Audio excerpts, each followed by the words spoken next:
ലൂക്ക 10:21 പ്രകാരം ആ സമയം തന്നെ കർത്താവ് ആനന്ദിച്ചത് എന്തിൽ? പരിശുദ്ധാത്മാവിൽ. ലൂക്ക 10:21 പ്രകാരം കർത്താവ് ആരെ സ്തുതിക്കുന്നു എന്നാണ് പറയുന്നത്? സ്വർഗത്തിന്റെയും ഭൂമിയുടെയും കർത്താവായ പിതാവിനെ. ലൂക്ക 10:21 പ്രകാരം സ്വർഗത്തിന്റെയും ഭൂമിയുടെയും കർത്താവായ പിതാവ് ഇവയെല്ലാം ആർക്ക് വെളിപ്പെടുത്തി എന്നാണ് പറയുന്നത്? ശിശുക്കൾക്ക്. ലൂക്ക 10:21 പ്രകാരം സ്വർഗത്തിന്റെയും ഭൂമിയുടെയും കർത്താവായ പിതാവ് ഇവയെല്ലാം ആരിൽ നിന്ന് മറച്ചു വെച്ചുകൊണ്ടാണ് ശിശുക്കൾക്ക് വെളിപ്പെടുത്തിയത്? ജ്ഞാനികളിൽ നിന്നും ബുദ്ധിമാന്മാരിൽ നിന്നും. ലൂക്ക 10:21 പ്രകാരം സ്വർഗത്തിന്റെയും ഭൂമിയുടെയും കർത്താവായ പിതാവിനെ യേശു സ്തുതിക്കുന്നു എന്ന് പറഞ്ഞതിനുള്ള കാരണം എന്തെന്നാൽ അങ്ങ് ഇവ ജ്ഞാനികളിൽ നിന്നും ബുദ്ധിമാന്മാരിൽ നിന്നും മറച്ചുവെക്കുകയും ശിശുക്കൾക്ക് വെളിപ്പെടുത്തുകയും ചെയ്തു. പിതാവിന്റെ അഭീഷ്ടം എന്തായിരുന്നു എന്നാണ് യേശു പറയുന്നത്? ജ്ഞാനികളിൽ നിന്നും ബുദ്ധിമാന്മാരിൽ നിന്നും മറച്ചുവെക്കുന്നവ ശിശുക്കൾക്ക് വെളിപ്പെടുത്തുക എന്നത്. എല്ലാ കാര്യങ്ങളും യേശുവിനെ ഏൽപ്പിച്ചിരിക്കുന്നത് ആര്? പിതാവ്. പിതാവല്ലാതെ മറ്റാരും ഗ്രഹിക്കാത്തത് എന്ത്? പുത്രനാരെന്ന്. പിതാവാരെന്ന് ഗ്രഹിക്കുന്നത് ആര്? പുത്രനും പുത്രൻ ആർക്ക് വെളിപ്പെടുത്താൻ ആഗ്രഹിക്കുന്നുവോ അവനും. ലൂക്ക 10:23 പ്രകാരം യേശു സംസാരിച്ചത് ആരോട്? ശിഷ്യന്മാരോട്. ലൂക്ക 10:23 യേശു ശിഷ്യന്മാരുടെ നേരെ തിരിഞ്ഞ് അവരോട് മാത്രമായി ആദ്യം പറഞ്ഞത് എന്ത്? നിങ്ങൾ കാണുന്നവ കാണുന്ന കണ്ണുകൾ ഭാഗ്യമുള്ളവ. ശിഷ്യന്മാർ കാണുന്നവ കാണാൻ ആഗ്രഹിച്ചതും കേൾക്കുന്നവ കേൾക്കാൻ ആഗ്രഹിച്ചതും ആര്? അനേകം പ്രവാചകന്മാരും രാജാക്കന്മാരും. അനേകം പ്രവാചകന്മാരും രാജാക്കന്മാരും നിങ്ങൾ കാണുന്നവ കാണാൻ ആഗ്രഹിച്ചു എങ്കിലും ഡാഷ്. നിങ്ങൾ കേൾക്കുന്നവ കേൾക്കാൻ ആഗ്രഹിച്ചു എങ്കിലും ഡാഷ്. കണ്ടില്ല, കേട്ടില്ല. ലൂക്ക 10:25 പ്രകാരം യേശുവിനെ പരീക്ഷിക്കുവാൻ എഴുന്നേറ്റ് നിന്ന് ചോദിച്ചത് ആര്? ഒരു നിയമജ്ഞൻ. ലൂക്ക 10:25 പ്രകാരം ഒരു നിയമജ്ഞൻ എഴുന്നേറ്റ് നിന്ന് യേശുവിനെ പരീക്ഷിക്കുവാൻ ചോദിച്ചത് എന്ത്? ഗുരു, നിത്യജീവൻ അവകാശമാക്കാൻ ഞാൻ എന്തു ചെയ്യണം? ലൂക്ക 10:25 യേശുവിനെ പരീക്ഷിക്കുവാൻ എഴുന്നേറ്റു നിന്ന നിയമജ്ഞൻ യേശുവിനെ അഭിസംബോധന ചെയ്തത് എങ്ങനെ? ഗുരു. നിയമത്തിൽ എന്തെഴുതിയിരിക്കുന്നു? നീ എന്ത് വായിക്കുന്നു? ആര് ആരോട് പറഞ്ഞു? യേശു തന്നെ പരീക്ഷിക്കുവാൻ ചോദ്യം ചോദിച്ച നിയമജ്ഞനോട്. നിന്റെ ദൈവമായ കർത്താവിനെ എങ്ങനെ സ്നേഹിക്കണമെന്നാണ് യേശു തന്നെ പരീക്ഷിക്കുവാൻ ചോദ്യം ചോദിച്ച നിയമജ്ഞനോട് പറഞ്ഞത്? പൂർണ്ണ ഹൃദയത്തോടും പൂർണ്ണ ആത്മാവോടും പൂർണ്ണ ശക്തിയോടും പൂർണ്ണ മനസ്സോടും കൂടെ. നിന്റെ അയൽക്കാരനെ എങ്ങനെ സ്നേഹിക്കണമെന്നാണ് യേശു തന്നെ പരീക്ഷിക്കുവാൻ ചോദ്യം ചോദിച്ച നിയമജ്ഞനോട് പറഞ്ഞത്? നിന്നെ പോലെ. നിയമജ്ഞൻ പറഞ്ഞ ഉത്തരം ഏതു പഴയ നിയമ ഭാഗങ്ങളെ അടിസ്ഥാനപ്പെടുത്തിയാണ്? നിയമാവർത്തനം 6:6, ലേവ്യ 19:18.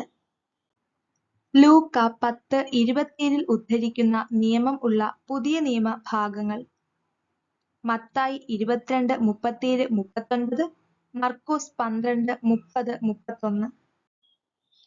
അയൽക്കാരനെ സ്നേഹിക്കുന്നതിനെ കുറിച്ചുള്ള നിയമം സംഗ്രഹിച്ചിട്ടുള്ള പൗലോസിന്റെ ലേഖന ഭാഗങ്ങൾ: റോമ 13:9, ഗലാത്തി 5:14. നീ ശരിയായി തന്നെ ഉത്തരം പറഞ്ഞു, ഇതനുസരിച്ച് പ്രവർത്തിക്കുക, നീ ജീവിക്കും എന്ന് യേശു പ്രതിവചിച്ചത് ആരോട്? യേശുവിനെ പരീക്ഷിക്കുവാൻ ചോദ്യം ചോദിച്ച നിയമജ്ഞനോട്. നിയമജ്ഞൻ തന്നെ തന്നെ സാധൂകരിക്കാൻ ആഗ്രഹിച്ച് യേശുവിനോട് ചോദിച്ചത് എന്ത്? ആരാണ് എന്റെ അയൽക്കാരൻ? ലൂക്ക 10:28 സമാനമായ വചനഭാഗം ഏത്? ലേവ്യ 18:5, റോമ 10:5, ഗലാത്യ 3:12.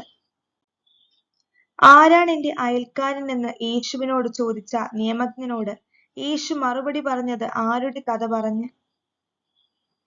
കവർച്ചക്കാരുടെ കയ്യിൽപ്പെട്ട മനുഷ്യനോട് കരുണ കാണിച്ച് അയൽക്കാരനായി വർത്തിച്ച സമരിയാക്കാരന്റെ.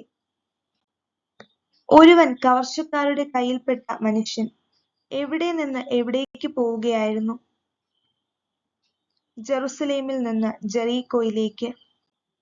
കവർച്ചക്കാരുടെ കയ്യിൽപ്പെട്ട മനുഷ്യനോട് അവർ എന്തു ചെയ്തു? അവർ അവന്റെ വസ്ത്രങ്ങൾ ഉരിഞ്ഞെടുത്ത് അവനെ പ്രഹരിച്ച് അർദ്ധപ്രാണനാക്കിയിട്ട് പൊയ്ക്കളഞ്ഞു. കവർച്ചക്കാരുടെ കയ്യിൽപ്പെട്ടവനെ കണ്ട് മറുവശത്തുകൂടെ കടന്നുപോയത് ആര്? ഒരു പുരോഹിതൻ. കവർച്ചക്കാരുടെ കയ്യിൽപ്പെട്ടവനെ കണ്ടെങ്കിലും കടന്നുപോയി എന്ന് ആരെക്കുറിച്ചാണ് പറയുന്നത്? ഒരു ലേവായൻ. കവർച്ചക്കാരുടെ കയ്യിൽപ്പെട്ടവനെ കണ്ട് മനസ്സലിഞ്ഞത് ആർക്ക്? ഒരു സമരിയാക്കാരന്. കവർച്ചക്കാരുടെ കയ്യിൽപ്പെട്ടവൻ കിടന്ന സ്ഥലത്ത് യാത്രാമധ്യേ വന്നത് ആര്? ഒരു സമരിയാക്കാരൻ. കവർച്ചക്കാരുടെ കയ്യിൽപ്പെട്ടവനെ കണ്ട് മനസ്സലിഞ്ഞ് സമരിയാക്കാരൻ അവന് ചെയ്ത ശുശ്രൂഷകൾ. അടുത്തു ചെന്ന് എണ്ണയും വീഞ്ഞുമൊഴിച്ച് അവന്റെ മുറിവുകൾ വച്ചുകെട്ടി തന്റെ കഴുതയുടെ പുറത്തു കയറ്റി ഒരു സത്രത്തിൽ കൊണ്ടുചെന്ന് പരിചരിച്ചു. സമരിയാക്കാരൻ സത്രം സൂക്ഷിപ്പുകാരന്റെ കയ്യിൽ എത്ര ദെനാറ കൊടുത്തു? 2. സമരിയാക്കാരൻ സത്രം സൂക്ഷിപ്പുകാരന്റെ കയ്യിൽ 2 ദെനാറ കൊടുത്തത് എന്ന്? കവർച്ചക്കാരുടെ കയ്യിൽപ്പെട്ട മനുഷ്യനെ പരിചരിച്ചതിന്റെ അടുത്ത ദിവസം. ഇവന്റെ കാര്യം നോക്കിക്കൊള്ളണം ആര് ആരോട് പറഞ്ഞു? നല്ല സമരിയാക്കാരൻ സത്രം സൂക്ഷിപ്പുകാരനോട്. കൂടുതലായി എന്തെങ്കിലും ചിലവാകുമെങ്കിൽ എപ്പോൾ തന്നുകൊള്ളാം എന്നാണ് സമരിയാക്കാരൻ സത്രം സൂക്ഷിപ്പുകാരനോട് പറഞ്ഞത്. താൻ തിരിച്ചു വരുമ്പോൾ. കവർച്ചക്കാരുടെ കയ്യിൽപ്പെട്ടവനെ സമരിയാക്കാരൻ എവിടെ കൊണ്ടുപോയാണ് പരിചരിച്ചത്? ഒരു സത്രത്തിൽ. സമരിയാക്കാരൻ കവർച്ചക്കാരുടെ കയ്യിൽപ്പെട്ടവന്റെ മുറിവുകൾ വച്ചുകെട്ടിയത് എങ്ങനെ? എണ്ണയും വീഞ്ഞും ഒഴിച്ച്. കവർച്ചക്കാരുടെ കയ്യിൽപ്പെട്ടവനെ സമരിയാക്കാരൻ എന്തിന്റെ പുറത്തു കയറ്റിയാണ് സത്രത്തിൽ കൊണ്ടുവന്ന് പരിചരിച്ചത്? തന്റെ കഴുതയുടെ പുറത്ത്. കവർച്ചക്കാരുടെ കയ്യിൽപ്പെട്ട മനുഷ്യന് ഈ മൂവരിൽ ആരാണ് അയൽക്കാരനായി വർത്തിച്ചത്?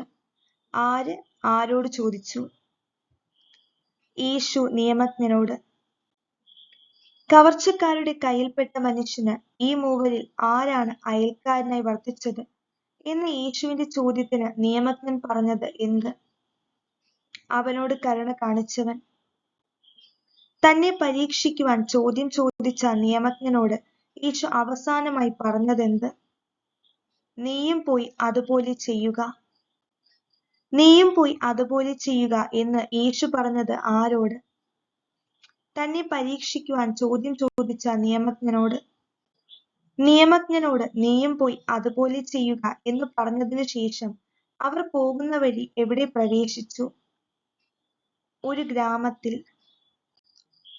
യേശുവിനെ സ്വഭവനത്തിൽ സ്വീകരിച്ചത് ആര്? മർത്ത എന്ന പേരുള്ള ഒരുവൾ. മർത്തായുടെ സഹോദരി ആര്? മറിയം. മർത്തായുടെ സഹോദരി മറിയം എന്തു ചെയ്യുകയായിരുന്നു?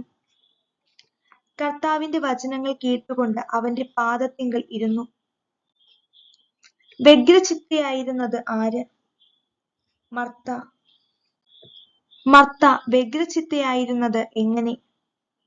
പലവിധ ശുശ്രൂഷകളിൽ മുഴുകി. എന്റെ സഹോദരി എന്നെ എന്തിനായി തനിയെ വിട്ടിരിക്കുന്നു എന്നാണ് മർത്ത കർത്താവിനോട് പറഞ്ഞത്?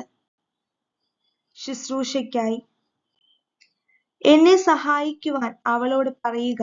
ഇത് മർത്ത ആരെക്കുറിച്ചാണ് പറഞ്ഞത്? മറിയത്തെക്കുറിച്ച്. മർത്ത എന്തിനെക്കുറിച്ച് ഉത്കണ്ഠാകുലയും അസ്വസ്ഥയുമായിരിക്കുന്നു എന്നാണ് കർത്താവ് അവളോട് പറഞ്ഞത്? പലതിനെക്കുറിച്ചും. ആരാണ് നല്ല ഭാഗം തെരഞ്ഞെടുത്തത്? മറിയം. അത് അവളിൽ നിന്ന് എടുക്കപ്പെടുകയില്ല എന്ന് കർത്താവ് മർത്തായോട് പറഞ്ഞത് എന്തിനെക്കുറിച്ച്? മർത്തായുടെ സഹോദരി മറിയം തെരഞ്ഞെടുത്ത നല്ല ഭാഗം. മർത്തായുടെ സഹോദരി മറിയം കർത്താവിനെ ശുശ്രൂഷിക്കാൻ തെരഞ്ഞെടുത്ത ആവശ്യമുള്ള നല്ല ഭാഗം ഏത്? അവൾ കർത്താവിന്റെ വചനങ്ങൾ കേട്ടുകൊണ്ട് അവന്റെ പാദത്തിങ്കൽ ഇരുന്നത്.